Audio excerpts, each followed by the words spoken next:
ଶୁଳିଆପଦା ଥାନାରେ ରକ୍ତଦାନ ଶିବିର ଅନୁଷ୍ଠିତ।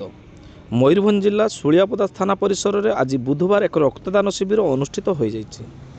ମୟୂରଭଞ୍ଜ ଏସ୍ପି ବରୁଣ ଗଣ୍ଡୁପାଲିଙ୍କ ନେତୃତ୍ୱରେ ତଥା ବାରିପଦା ଏସ୍ଡିପିଓ ଦୀପକ ମଲ୍ଲିକଙ୍କ ପ୍ରତ୍ୟକ୍ଷ ତତ୍ତ୍ୱାବଧାନରେ ଅନୁଷ୍ଠିତ ଉକ୍ତ ଶିବିରରେ ଅତିରିକ୍ତ ଏସ୍ପି ଦୀପକ କୁମାର ଗୋଚ୍ଛାଇତ ମୁଖ୍ୟ ଅତିଥି ଭାବେ ସମ୍ମାନିତ ଅତିଥି ଭାବେ ତଥା ଥାନା ଅଧିକାରୀ ସତ୍ୟନାରାୟଣ ବଳ ଯୋଗ ଦେଇ ଶିବିରକୁ ଉଦ୍ଘାଟନ କରିଥିବା ବେଳେ ପୋଲିସ ସମିତି ସଦସ୍ୟ ଅଜିତ କୁମାର ରାଉତ, রণজিৎ ধীর, মুরলীধর মাহাতো, শিরিশচন্দ্র বারিক, শিশিধর ডিপ্রিয়া, কোষ্টা सरपंच सुमित्रा नायक, कंटीसाई सरपंच रायमत मुर्मू प्रमुख उपस्थित थिले। खबर लेखा सुधा 30 यूनिट रक्त संग्रह करा जायछि। मुख्य चिकित्सालय ब्लड बैंक यूनिट, कॉलेज छात्र छात्री विभिन्न लोके उक्त कार्यक्रम सहयोग करथिले। ओडिशा सरकार निर्देश क्रमे लोकों पई सबुबेले ओडिशा पुलिस सहयोग करि आछि एवं यही परिप्रेक्षी में मयूरभंज पुलिस पक्ष लोक सहयोग हाथ बढ़ाई आसुँच अतिरिक्त एसपी श्रीमान गोच्छायत।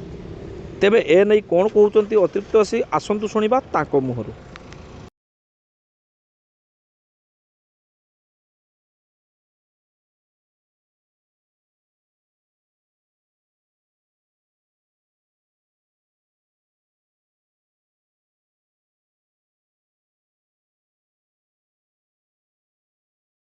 आपन नाम पड़ शशिधर टिप्रिया घर कंटीसाई पुलिस समिति आज्ञा पुलिस समिति मेंबर पुलिस समिति मेम्बर कौन कह पुलिस पक्षर गोटे सचेतनता कार्यक्रम पूर्व के आज ब्लड डोनेशन कैंप विभिन्न सोशल ऑर्गेनाइजेशन करते अन्य पुलिस आज आरंभ कर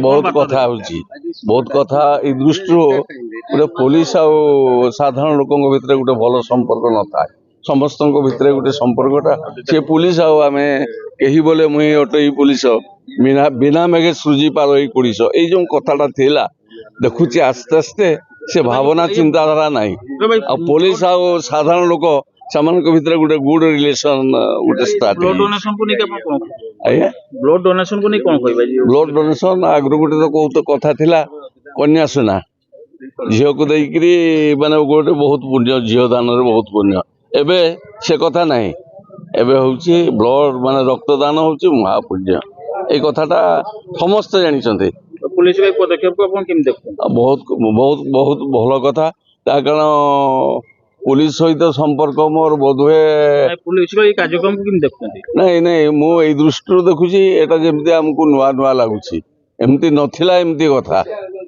यही कथा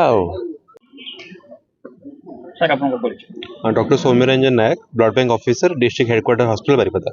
गोटे पुलिस पक्ष गोटे सचेतनता कार्यक्रम कराई महत उद्देश्य नहीं रक्तदान भाया जिन को हाथ को नहीं पुलिस नहीं पूर्व देखा मिलूना पुलिस हाथ को यू जिन हाथ को नहीं नाला मयूरभंज पुलिस बहुत आगू नापी चेष्टा करंभ कर जो आदिवासी एवं बेंगल बॉर्डर साइड कार्यक्रम हो नहीं आप कौन कहे केते उत्साहित होती कौन कार्यक्रम होते यूनिट संगठित बर्तमान सुधा है निश्चित भाव पुलिस तरफ जो आज उद्यम कराई एटा वास्तव में स्वागत योग्य कहीं रक्तर कौन सब्स्टिट्यूट न थाए से आप कौन फैक्ट्री रक्त तैयारी हुए तेणु कौन ह्यूमन डोनेशन नुहे एटा पॉसिबल तो पुलिस भाई मैंने आमर जो आज देखते करेज देखते जो ब्लड डोनेशन करें वेलकम करुँ यह गोटे समाज में गोटे मेसेज कि जो मैंने 24 आवर्स इमरजेंसी भी ड्यूटी करके ब्लड डोनेट कर दे आर हेल्दी तो बाकी लोक मैंने जो स्टिग्मा अच्छी माइंड कि ब्लड देवानी ब्लड देले कौन हो सब दूर रखिक आसिक रक्तदान करूँ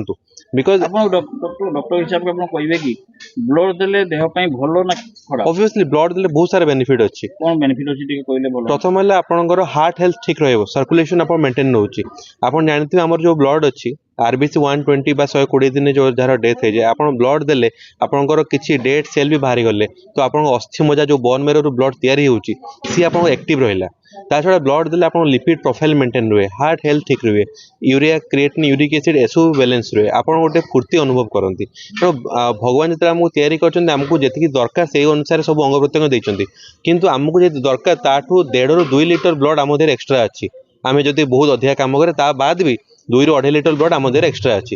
ତେଣୁ ସେଥିରୁ ଆମେ 350 ବା 400 ml ବ୍ଲଡ୍ ଦେଇକି ଯଦି ଜଣଙ୍କ ଜୀବନ ବଞ୍ଚେଇ ପାରୁଛୁ ତାଠୁ ବଡ଼ ଜିନିଷ କ'ଣ ରହିଛି। ତ ପୁଲିସର ଏଇ ପଦକ୍ଷେପ ମୟୂରଭଞ୍ଜ ପୁଲିସ ବିଶେଷ ଭାବେ ମୟୂରଭଞ୍ଜ ପୁଲିସର ଏଇ ପଦକ୍ଷେପକୁ ଆପଣ କେମିତି ଦେଖୁଛନ୍ତି ଏବଂ କେତେ ଉତ୍ସାହିତ ଅଛନ୍ତି? ମୁଁ ଚାହିଁବି ସୁଳିଆପଦା ପୋଲିସ ତରଫରୁ ଆଜି ଯୋଉଟା ପ୍ରୟାସ କରାଯାଇଛି ଏଇଟା ବର୍ତ୍ତମାନ ସବୁ ବ୍ଲକରେ ଇଭିନ୍ ବାରିପଦା ହେଡକ୍ୱାର୍ଟରରେ ବି ସମସ୍ତେ ଦାନ କରନ୍ତୁ। ଆମେମାନେ ଡକ୍ଟର ହେଇକି 24 ଆୱାର ଡ୍ୟୁଟି କରିକି ବ୍ଲଡ୍ ଦଉଛୁ, ଆମର ଷ୍ଟାଫ୍ ମାନେ ବି ଦଉଛନ୍ତି, ବାକି ଅର୍ଗାନାଇଜେସନ ଦଉଛନ୍ତି। ଆଜି ପୋଲିସ ତରଫରୁ ଯୋଉଟା ହେଇଛି ଏଇଟା ଗୋଟେ ୱାଇଲ୍ଡ ଫାୟାର ଭଳିଆ ଗୋଟେ ମେସେଜ ସ୍ପ୍ରେଡ୍ ହବା ଦରକାର, ଯାହାଫଳରେ କି ବାକି ଅର୍ଗାନାଇଜେସନ ବି ବ୍ଲଡ୍ ଦେବେ। Thank you sir. ଯୋଉ ପୁଲିସ ପକ୍ଷରୁ ଗୋଟେ ରକ୍ତଦାନ ଶିବିର କାର୍ଯ୍ୟକ୍ରମ ହଉଛି ତାକୁ ନେଇ ଏଇଟା ଗୋଟେ ଭାବୁଛି ଆମେ ପାଖାପାଖି ସମୟରେ କେବେ ହେଇନଥିଲା, ଏଇ ଜିନିଷ ହଉଛି ମୟୂରଭଞ୍ଜ ଜିଲ୍ଲା ପକ୍ଷରୁ ଏବଂ ଆପଣଙ୍କ ନେତୃତ୍ୱରେ ହଉଛି। କ'ଣ କହିବେ, ଏହାର ଉଦ୍ଦେଶ୍ୟ କ'ଣ? ଆପଣମାନେ ଜାଣିଛନ୍ତି ଯେ ରକ୍ତଦାନ ଜୀବନ ଦାନ। ଜଣେ ଲୋକ ଯେତେବେଳେ ବ୍ଲଡ ଡୋନେଟ୍ କରୁଛନ୍ତି 2 ଜଣ ଲୋକଙ୍କର ଜୀବନ ସେ ଗୋଟେ ୟୁନିଟ୍ରେ ବଞ୍ଚୁଛି।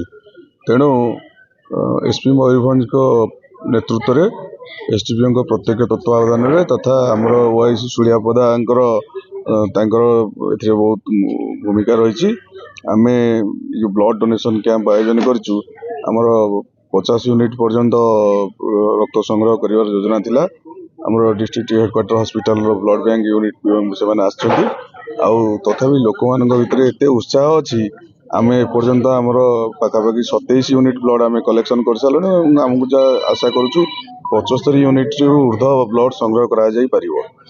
ଆଉ ଏଇଟା ଆମେ ଗୋଟେ ସଚେତନତା ବାର୍ତ୍ତା ଜନସାଧାରଣ ମାନଙ୍କୁ ଦେବାକୁ ଚାହୁଁଛୁ। ଓଡ଼ିଶା ପୁଲିସ ସବୁବେଳେ ସବୁ ସମୟରେ ଯେତେବେଳେ କିଛି କାର୍ଯ୍ୟକ୍ରମ ସରକାରୀ କାର୍ଯ୍ୟକ୍ରମ ବା କିଛି ଭଲ କାର୍ଯ୍ୟକ୍ରମ କରାଯାଏ, ଓଡ଼ିଶା ପୁଲିସ ସବୁବେଳେ ଲିଡ୍ କରେ ଏବଂ ସେହି କ୍ରମରେ ମୟୂରଭଞ୍ଜ ପୁଲିସ ମଧ୍ୟ ସମାନ ଭୂମିକା ନିର୍ବାହ କରୁଛି। ଆଉ ଆମର ସୁଳିଆପଦା ଓଆଇସି ଏ ଯେଉଁ ସୁନ୍ଦର ଆୟୋଜନ କରିଛନ୍ତି ସେଥିପାଇଁ ତାଙ୍କୁ ଆମେ ବହୁତ ସେ ଧନ୍ୟବାଦର ପାତ୍ର।